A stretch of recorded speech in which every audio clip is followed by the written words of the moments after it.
Good evening. It's about time the BBC faced a day of reckoning. Last night, the Director General and the Chief Executive of News both resigned. Yes, this Director General. I also think we're doing a reasonably good job of walking along the joyous tightrope of the culture wars, where, you know, being progressive, diverse, doing the things we should be proud of is not woke. And this CEO of News, who's clearly still in total denial. I'd like to make one thing very clear. BBC News is not institutionally biased.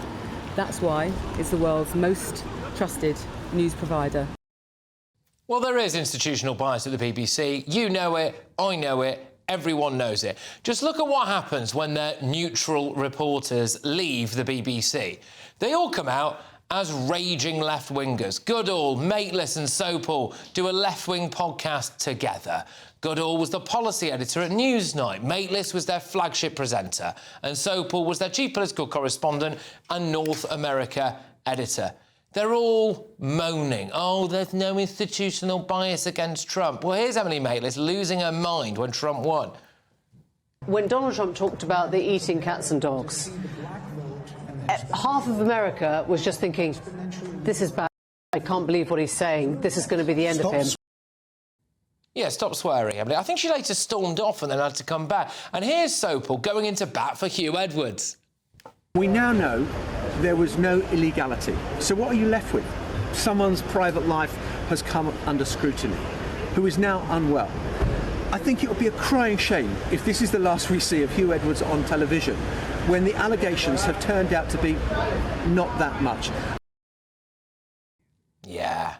I'm not surprised that President Trump has threatened to sue the BBC for $1 billion if the corporation doesn't apologise and basically take down the documentary about him. Do you remember Andrew Marr? He left. Shock horror.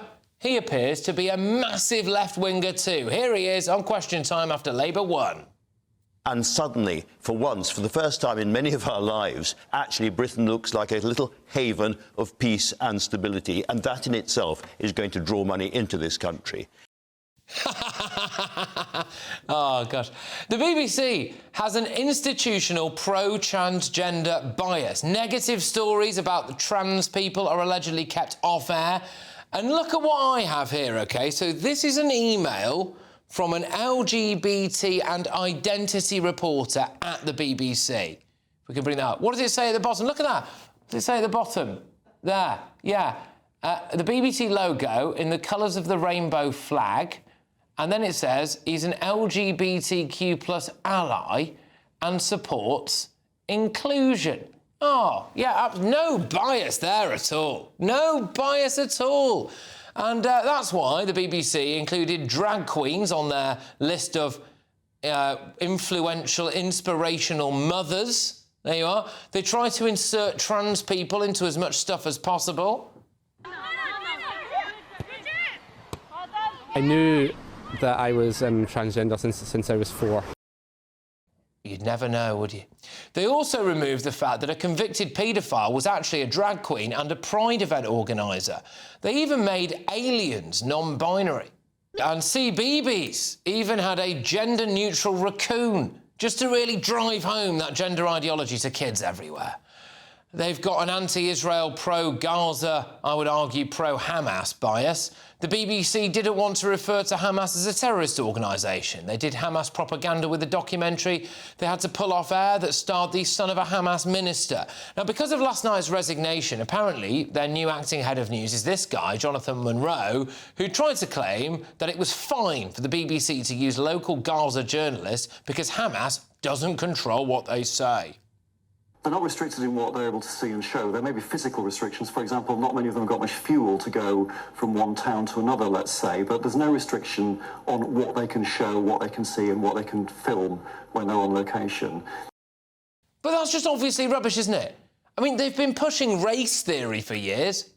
Please let me your ears for this news I shall impart. May not have been told, we have been here from the start. Yeah, but basically, I mean, just to summarise that, apparently, basically, there was just loads of black people in Anglo-Saxon Britain and all of that stuff. And, you know, of course, yeah. I mean, they have been influenced by Muslim pressure groups, like the Centre for Media Monitoring, which used to be an offshoot of the Muslim Council of Britain.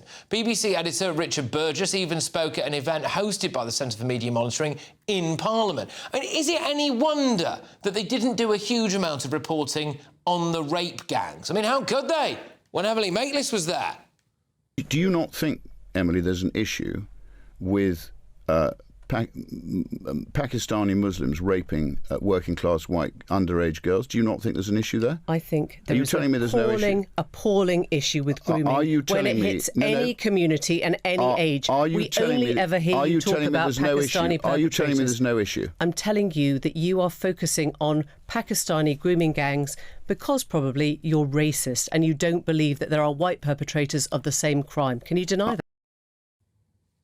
Well, I mean, how could the BBC cover it when they were so desperate to tell us all about how great asylum seekers are and how much racism they suffer?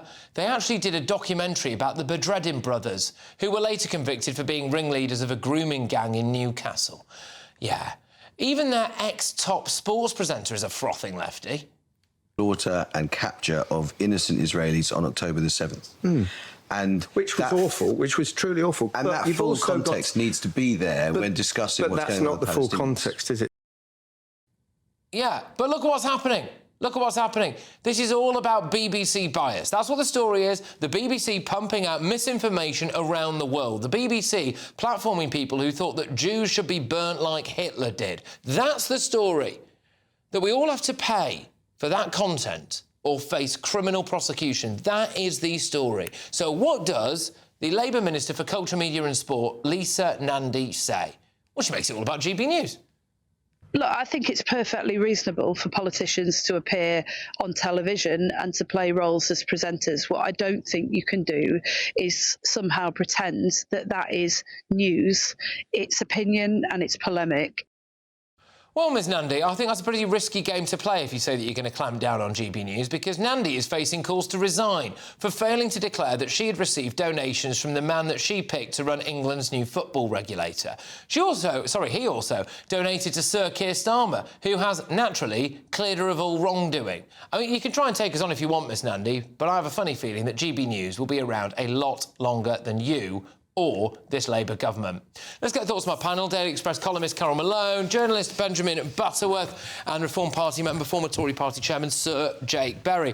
So, Carol, this BBC thing, they've not learned anything, have they? Coming out, resigning, going, but there's no institutional bias at the you had Deborah Turnus on there. You know, she actually, I don't think you read her resignation speech. She said to her journalists when she was leaving, I've never been more proud of the work you all do. What, faking the news? She also said, we will no longer be able to lead you in our vision of truth without agenda. Hello?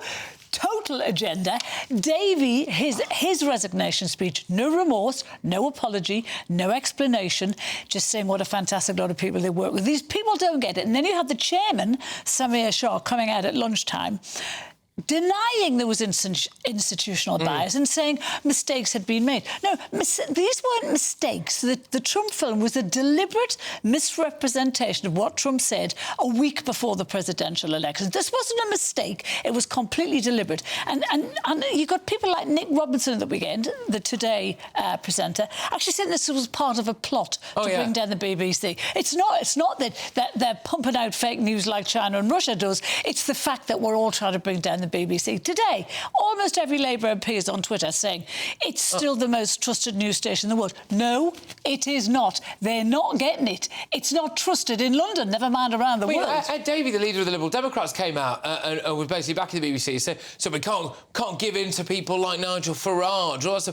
Their ability, like Lisa Nandy did, to make a BBC story of institutional left-wing bias running right through the core of our state broadcaster, all about GB News and Nigel Farage. It's almost impressive.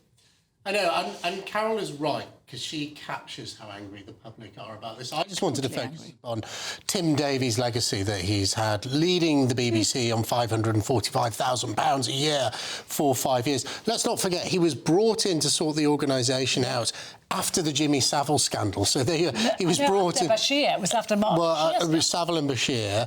In his time there, he's overseen the Gary Lineker tweet scandal. He's overseen the Hugh Edwards scandal. He's overseen the scandal about the Gaza documentary, which is part presented by the son of a Hamas official. He's overseen the Bob Villan scandal. We've seen the scandal around Greg Wallace. We've seen Strictly Come Dancing brought down virtually as a show because of a bullying row. I mean, this is not someone who's had a stellar career while receiving over £500,000 a year of our money. He has dragged this institution down, and, you know, Carol's right. People have lost trust with the BBC. Well, Pedro, if there's no institutional bias, why is it that when pretty much anyone of note leaves, they always go on and do this kind of pseudo coming out ceremony where it turns out that shock horror, they're all, sorry, I've hidden this well for years, but it turns out, I'm a massive leftie. But of course that's codswallop, Patrick. You are ridiculous. Well, you are totally ridiculous. Well, take, for example, the founder of... When does your podcast start? Come on, when are you going to let us know you're left-wing?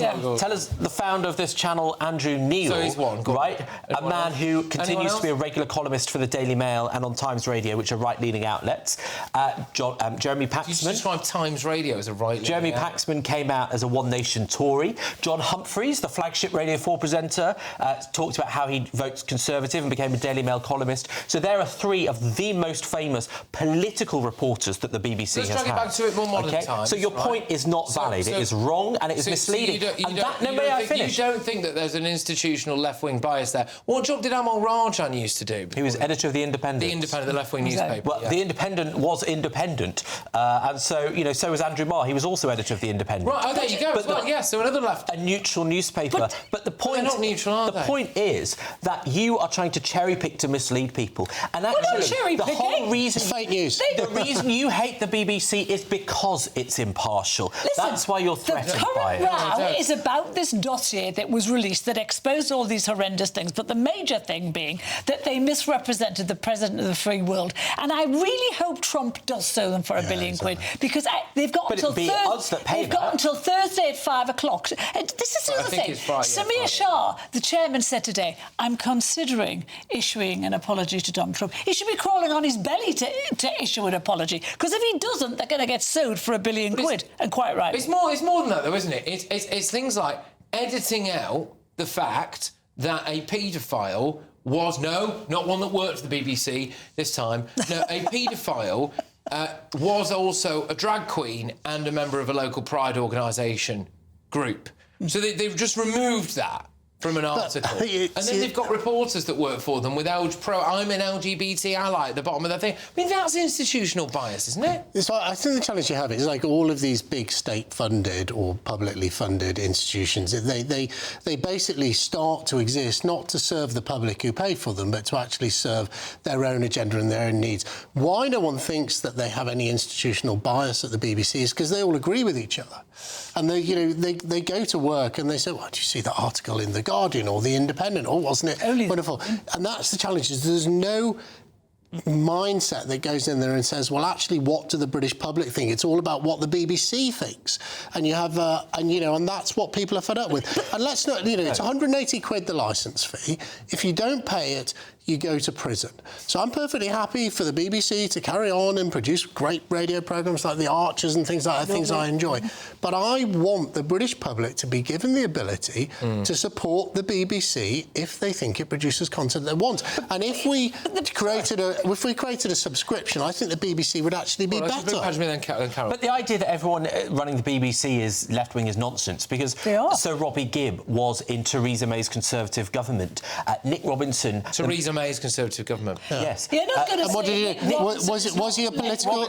Nick Robinson was chair of his Conservative Party at Oxford University. Hello, right? Nick Robinson this morning tried to Tim Davey was a Conservative council candidate. Can I just say, this is just a slightly thing I will point out about Nick Robinson, is that there was a dinner event held not so long ago, which Nick Robinson was at, during which he was pretty vile, actually, and made it quite clear his views on GB News. And the idea to claim that Nick... Is that the one I was at? Possibly, yes. The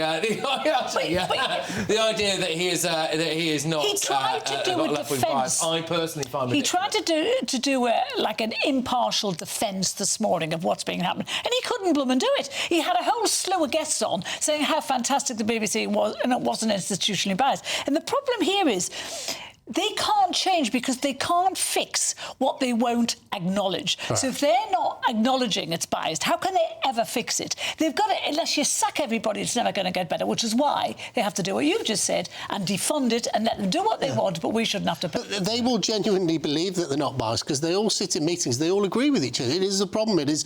That is the problem it has. You say that. It doesn't allow a diversity of views within the building. Their own reporters this week, there's some this morning actually said, every day this week they have met the board members and the top execs trying to decide what kind of statement they should make, what they could say. They couldn't agree. A whole week has gone by and the BBC, the state corporation, has not put a statement out until today. What you're trying to do is take a handful of mistakes, and the Trump edit was clearly a mistake, and trying to make that reflective. You've had your chance. Trying to make that reflective of 21,000 employees, news output that occurs 24 hours a day across the entire globe. There are many stories which are of huge value and huge public service journalism, and the idea that one mistake is reflective of that organisation is nonsense. And the truth is, I would believe the BBC on accuracy and impartiality over Donald Trump any day of the week. He's got a fact about how many mistakes the BBC made I've read my notes here, Carol. So they made two a week. He's ripped his They made two a week, and which may not be as many as people think. But the challenge is that documentary wasn't just a mistake; it was an attempt at international election interference. Was it? Well, of course it was. It mashed up Donald Trump's speech to pretend that he'd called for an attack on the Capitol building. It was completely untrue. What may not have been successful election interference, it was still an attempt at election interference. And I predicted this time last week that Donald Trump would sue the BBC. What I predict this week is they won't get the House in order by 5 o'clock on Friday to respond, and I suspect that Donald Trump will carry out his threat. They're going to lose more license. They're going to lose more licence space because people will listen to the statements that the chairman made today, saying that everyone's imagining the bias, and people will drop the license. Arrogance beyond belief. We're going to move on, but yes, well, coming up actually.